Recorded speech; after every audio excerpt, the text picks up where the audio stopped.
Buonasera dal TG Sicilia, le principali notizie di oggi. Isole minori nel caos dopo lo stop dei traghetti deciso da Caronte Tourist. Cominciano a scarseggiare benzina e generi di prima necessità. Roghi e discariche incontrollate tra le serre del Ragusano. Cittadini e associazioni denunciano interessi della criminalità nello smaltimento illegale della plastica e parlano di nuova terra dei fuochi. Sale la tensione tra governo e regione sui termovalorizzatori. Il presidente Schifani aveva dato il via libera agli impianti, ma il ministero frena e chiede il piano rifiuti. Biciclette e monopattini condivisi. A Messina parte la nuova mobilità green per liberare il centro dal traffico delle auto e dall'inquinamento. Noto eletta destinazione del 2023, turisti affascinati dal barocco, dalle spiagge incontaminate e dal buon cibo. E anche a ottobre, complice il caldo fuori stagione e boom di presenze. A Catania c'è una casa dove alcuni ragazzi con sindrome di Down vivono insieme condividendo esperienze di vita ed emozioni. A realizzarla per loro un gruppo di genitori riuniti in un'associazione. E poi il calcio, il Catania perde ancora con la Juve Stabia. Per i rossazzurri è la terza sconfitta in 7 gare. Etnea condannati da una rete di Meli nel primo tempo. Torna alla vittoria il Messina che al Franco Scoglio batte 1-0 il Giuliano.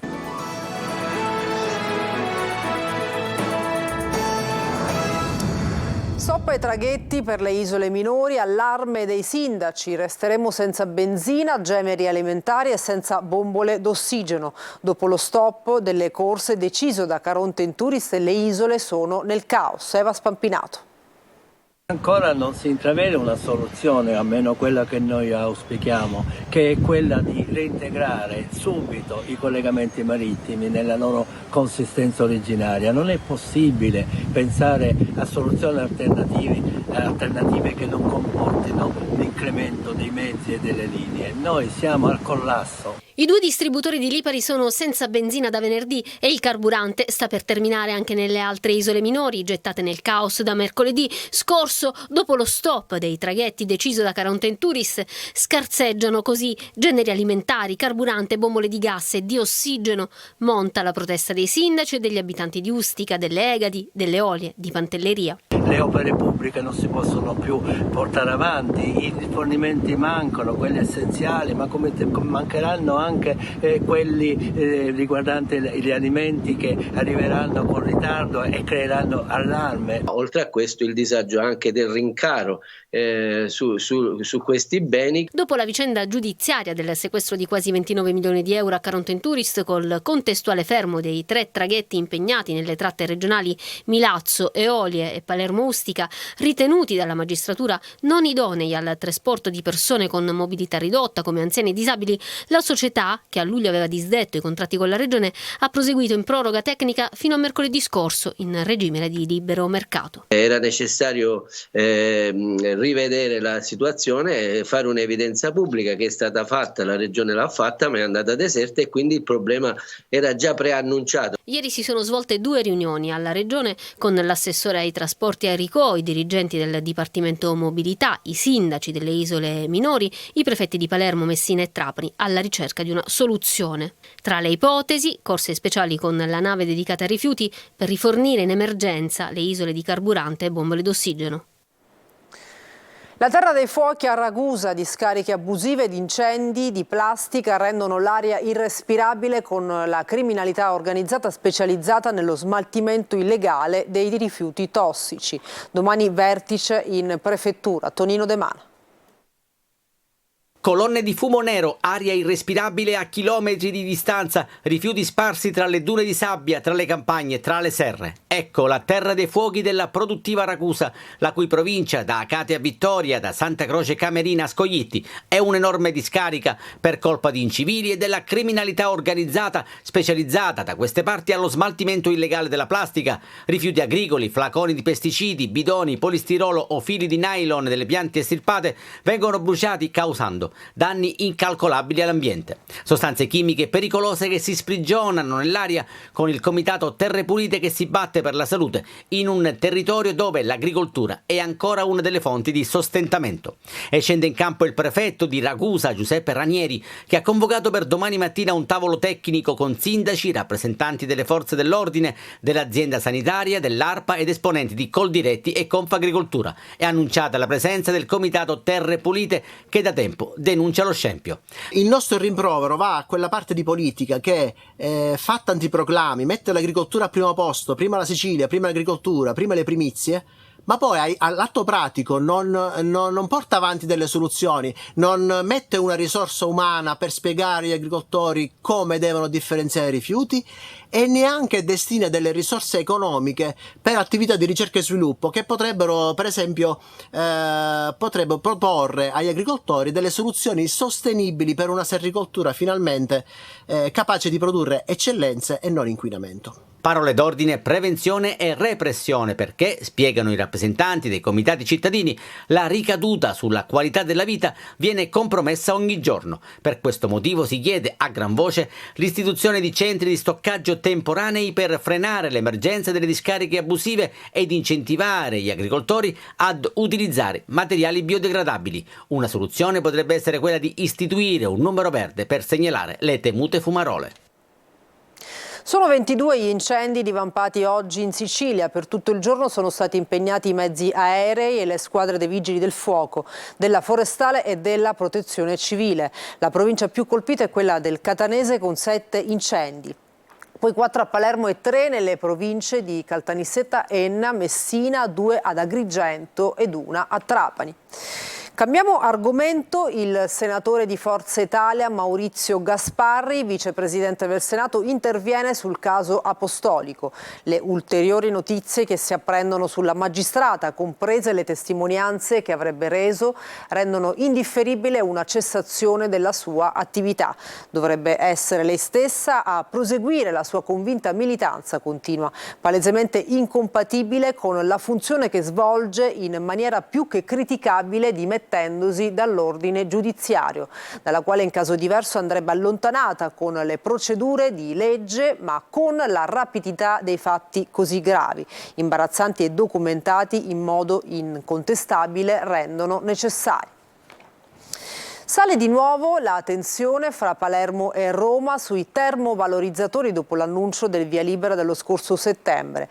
Nuove voci giungono dalla capitale di un rallentamento del progetto. Dal Ministero vogliono prima vedere il piano rifiuti. Nei giorni scorsi il governatore Renato Schifani aveva parlato del sospetto di una manina che lavora contro il servizio. Stop ai termovalorizzatori in Sicilia. Ancora una volta il progetto rischia di rallentare, se non di arenarsi. Nonostante l'isola sia perennemente in emergenza rifiuti, c'è ancora un braccio di ferro tra Palermo e Roma, almeno secondo quanto filtra da alcuni ambienti della capitale. Prima di dare l'ok alle gare per gli impianti, dal Ministero dell'Ambiente vogliono vedere nero su bianco il nuovo piano rifiuti. Senza capire qual è la reale produzione di rifiuti e quale la reale percentuale generale di differenziata, secondo i tecnici del Ministero, è impossibile stabilire anche quale sia la portata dei termovalorizzatori da realizzare e se farne uno o due. A settembre c'era stato l'annuncio del sì proprio ai termovalorizzatori di ultima generazione, quelli a emissioni zero, parallelamente alla nuova regolamentazione per il fotovoltaico nell'isola. Proprio la costruzione di termovalorizzatori e gli incentivi al fotovoltaico erano stati i temi principali di un incontro che si era tenuto a Roma al Ministero dell'Ambiente e della Sicurezza Energetica fra il ministro Gilberto Pichetto Fratin e il governatore Renato Schifani. Ora le indiscrezioni su un possibile stop non sorprendono. Appena qualche giorno fa Schifani lo aveva detto chiaramente: sento un clima pesante, non vorrei che ci fosse qualche manina che sta lavorando contro questi progetti. La palla torna alla regione, che dovrà dissipare sospetti e voci e giungere a mettere una parola chiara nel confronto con Roma in un senso o nell'altro. Sono 5 le persone di origine catanese arrestate dalla polizia mentre cercavano di introdurre nel carcere di Trapani telefonini e droga. Alla vista degli agenti che pattugliavano la casa circondariale, 2 giovani a bordo hanno abbandonato un grosso involucro contenente 13 microtelefoni, 4 smartphone, oltre a 10 grammi di hashish e 30 di marijuana, suddivisa in dosi. A Messina ancora novità per la mobilità in città, consegnate le prime biciclette e monopattini elettrici per il servizio di sharing che parte ufficialmente anche nella città dello Stretto. Francesco Triolo. A Messina parte il servizio di sharing di biciclette e monopattini. È un'altra novità legata sempre alla rivoluzione della mobilità che si sta attuando in città e che sarà completa non appena entreranno in vigore anche le zone a traffico limitato. Intanto Messina si è allineata alle altre grandi città italiane e sono arrivati i primi 90 mezzi della Elerent, prima azienda dall'anima messinese che ha completato le procedure ottenendo l'autorizzazione del comune e può avviare già il servizio di noleggio. Sì, siamo i primi e siamo riusciti appunto grazie al comune che ci ha dato la disponibilità per fare questo servizio alla città appunto di Messina e siamo molto contenti di questo. Metteremo esattamente 111 monopattini e 50 e-bike in tutto il comune di Messina. I monopattini e le biciclette saranno posizionati in aree e luoghi strategici, dalla stazione centrale ai punti turistici. Il primo giro sul monopattino è stato del sindaco Federico Basile. È un primo passo che finalmente, diciamo così, dopo un paio di mesi relativi agli adempimenti burocratici, consegna i primi 70 mezzi tra biciclette e monopattini, e ci sono altre 4 aziende che andranno nel corso di questo mese a consegnare gli altri mezzi. Utilizziamo ove possibile, questo è l'invito, un sistema di mobilità alternativa che oltre all'autobus, in questo caso che già funziona e voi lo sapete, anche mezzi di questo tipo che funzionano ancora meglio nella misura in cui dobbiamo cambiare insieme modalità anche di trasporto.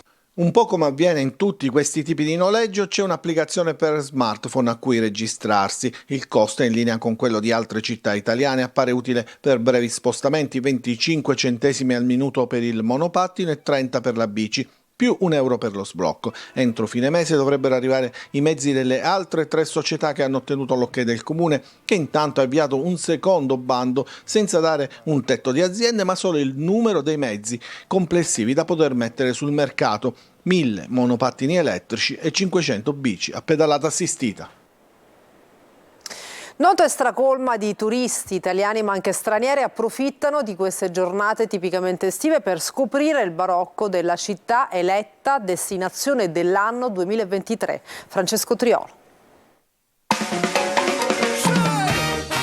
Una foto alla cattedrale. È ottobre, ma la Sicilia è ancora piena di turisti. Noto è tra le mete più gettonate. Siamo appena arrivati da ieri sera, ma è molto bello. Direi che il Duomo sia fantastico. Fantastica, affascinante, piena di storia. La trovo splendida. Il barocco colpisce tutti, con il naso all'insù, per ammirarlo e immortalarlo.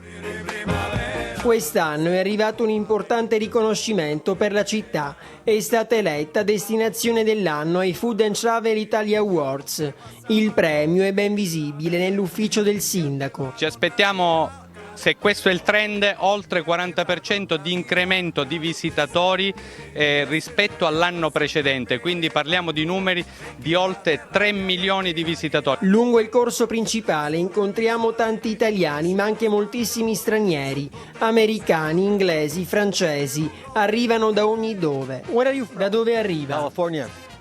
Cosa ne pensa di Noto? La amo. Meravigliosa città. Un pienone che si ripercuote anche sulle strutture alberghiere. Superata la fase del agosto, aeroporto, eccetera, c'è stata una ripresa a settembre-ottobre notevole. La meraviglia di passeggiare immersi nella storia e l'irresistibile voglia di mangiare qualcosa di fresco. Ma c'è anche chi ne approfitta per fare shopping. Proprio quello che ci piace, la Sicilia, mare e shopping. Cosa avete acquistato? Vestitino che indossiamo, non si vede? La Sicilia è colore, amore, mare, sole e buon cibo. Sfogliando i social troviamo anche le foto che i VIP hanno scattato a Noto, da Arisa ad Elisabetta Gregoraci, ma sono soltanto 2 dei tanti che hanno scelto questo gioiello della Sicilia per le vacanze. Un saluto alla Sicilia! Ciao! C'è una casa a Catania dove un gruppo di ragazzi con la sindrome di Down vive insieme per conquistare ogni giorno di più la propria autonomia. A realizzarla per loro un gruppo di genitori che si è riunito in un'associazione. Adelaide Barbagallo. Buonasera. Ci accolgono sull'uscio della loro casa di via Salemi a Catania, desiderosi di farci visitare le stanze e ammirarne l'arredamento con quadri e oggetti realizzati da loro. Flavia, orgogliosa, ci mostra la cucina dove si alterna con gli altri amici ai fornelli. A me piace tanto stare qui, l'importante è solo stare in compagnia, essere allegri e stare sempre felici. Flavia è super impegnata, si allena con costanza in palestra e lavora in un supermercato. E lì mi sto trovando benissimo perché contatto con i clienti, parlo con i miei colleghi, li aiuto, faccio scaffali, aggiungere la merce, faccio i prezzi, case automatiche, case normali, faccio tante cose. 6 posti letto da condividere. Ogni settimana gli ospiti cambiano. Qui ciascuno mette a frutto le proprie capacità, come ci spiega Nino, genitore di uno dei ragazzi. Ma se noi scopriamo che uno dei nostri figli ha più potenzialità nella cucina, e allora facciamo in modo e investiamo dalle scuole elementari alle scuole superiori, e quello sicuramente diventerà un lavoratore di eccellenza. Quindi il nostro obiettivo è non l'inclusione, ma la partecipazione alla vita sociale e attiva, così come è diritto di tutti gli uomini e di ciascun uomo. Ad impegnarsi per l'indipendenza dei propri figli un gruppo di genitori, 45 coppie che insieme formano una grande famiglia, quella dell'Associazione Futuro 21, a dirigerla assieme ad altre mamme Anna Papale. La forza motrice di questa associazione sono i nostri figli che con la loro tenacia e la loro voglia di affermarsi e di cercare un'indipendenza ci hanno coinvolti e ci coinvolgono, e quindi noi abbiamo cercato di realizzare il loro sogno nel pensare una casa che incominciasse a dare loro la possibilità di sperimentarsi con la vita in gruppo. Un sogno che si realizza e che al momento cammina economicamente solo sulle gambe delle famiglie. Sono loro a sostenere tutte le spese. Dopo l'iniziale accoglienza è il momento del commiato e questo è il saluto degli inquilini speciali.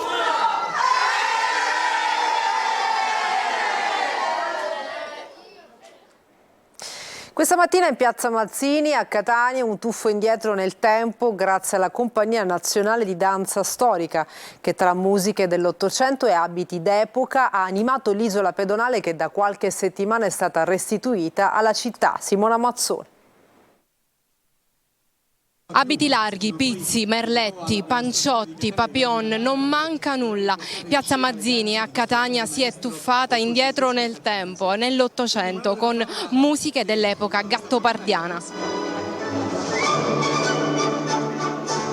Un tuffo nel passato in abiti d'epoca con la performance di danza a suon di valzer grazie alla sinergia nata tra la Compagnia Nazionale di Danza Storica diretta da Nino Graziano Luca e il Rotary Club Catania Nord presieduto da Giuseppe Petino con il liceo coreutico Angelo Musco e il patrocinio del comune. Noi del Rotary Catania Nord avevamo un sogno che oggi si realizza. Io quest'estate pensavo chissà se riusciamo ad animare una piazza nuovamente restituita alla città e fare qualcosa per la nostra città. Noi siamo un club service e lavoriamo per il territorio.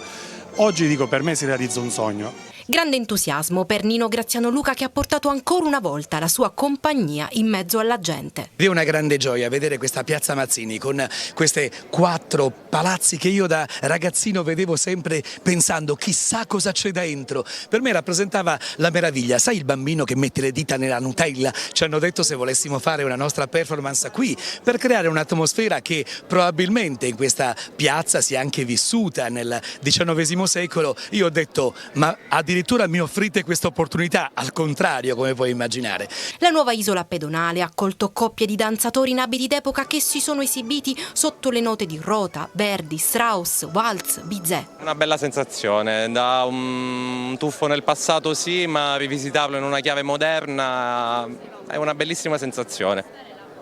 se il principe di Salina ti invitasse a ballare, tu saresti preparata? Assolutamente sì, anche perché tra le danze del nostro repertorio proprio quelle del Gattopardo. Uno spettacolo che ha valorizzato ancora di più i palazzi storici del centro, applaudito da una folla di catanesi e turisti. La città per ripartire ha bisogno dell'aiuto di tutti. Noi non potremo da soli mai risolvere i tanti problemi che Catania purtroppo vive, ma per far questo c'è bisogno che i catanesi avvertano la bellezza straordinaria di questa città, e occasioni come queste, con la gente che si appropria di spazi fino a qualche domenica fa occupati dalle automobili, credo che sia un ulteriore momento per apprezzare quel che stiamo facendo, ma soprattutto per amare la città.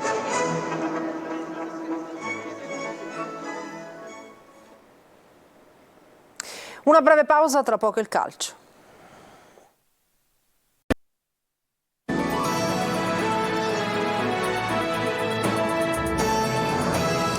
Bentornati al TG Sicilia, adesso il calcio. Il Catania perde con la capolista Juve Stabia, terza sconfitta in 7 gare per i rossazzurri, condannati da una rete di Meli nel primo tempo. Marco Carli.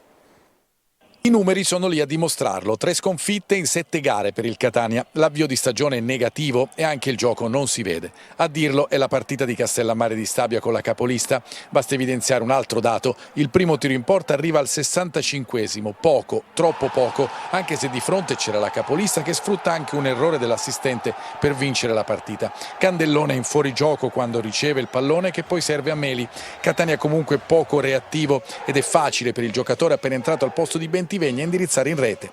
Il problema è che il Catania non reagisce come dovrebbe, spento e senza coraggio, uguale a se stesso, di certo imbrigliato a dovere dai campani che presentano un trio di centrocampo di ottimo livello. Si salvano in pochi in casa Etnea, fra cui Zanellato, schierato dall'inizio. Di Carmine vede raramente la palla, Chiricò è in giornata storta, anche se è lui nella ripresa a provare a dare la svolta con un sinistro giro che trova pronto Thiam. È il 20° del secondo tempo. Poco prima Tabiani prova a rivoluzionare la squadra del modulo passando la difesa a 3 con Quaini, l'altro che si salva insieme a Zanellato, che retrocede in difesa, Castellini e Mazzotta larghi sulle fasce e Sarao insieme a Di Carmine davanti con Chiricò alle loro spalle. Cambia poco, il ritmo resta lento e la Juve Stabia continua ad imbrigliare il Catania. Leone sfiora il 2-0 con un tiro da fuori, poi Tabiani lancia nella mischia Dubickas che a 5 minuti dalla fine si divora un'occasione d'oro a tu per tu con Thiam. I rossazzurri restano in 10 per il doppio giallo nei confronti di Silvestri e rischiano di subire un altro gol con Piovanello.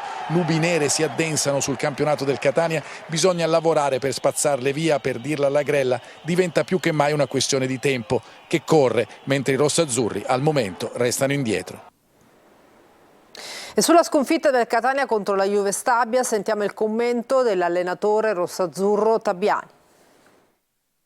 Non abbiamo fatto una buona gara e sicuramente dobbiamo trovare il modo di, magari cambiando qualcosa, di trovare delle soluzioni migliori per poter mettere magari un abito alla squadra, ma l'importante è che i ragazzi stiano con la testa alta, nel senso che non dobbiamo assolutamente demoralizzarci al di là di tutto, perché sarebbe solo un peggiorare la situazione. Dobbiamo cercare delle soluzioni. A questo momento penso che nei momenti di difficoltà le persone, diciamo, che si vogliono bene, le persone che lavorano insieme devono stringersi ancora di più per fare in modo che insieme si possa superare un determinato momento di difficoltà. E noi allenatori viviamo con contratti a termine, cioè firmiamo contratti magari di 1 anno, 2 anni, ma poi in realtà abbiamo sempre un termine e come ho già detto altre volte, tanto bene o male dalla seconda o terza che si dice che magari dovrei andare via, quindi ogni settimana può essere l'ultima. Io lavoro pensando che invece devo costruire qualcosa per un domani, poi se non c'è un domani fa parte di questo mestiere.